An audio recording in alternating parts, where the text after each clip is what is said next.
FM.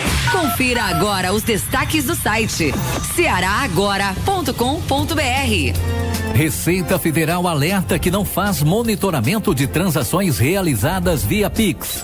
Pagamentos do Bolsa Família de outubro começam na próxima segunda-feira. É golpe. Criminosos fazem supostas cobranças em nome da Receita e de outros órgãos públicos. Estes e outros assuntos em destaque no nosso portal de notícias, cearaagora.com.br. Acesse e confira.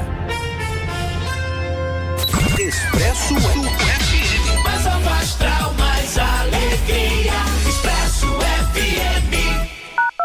104,3. Se é sucesso, você ouve na Expresso.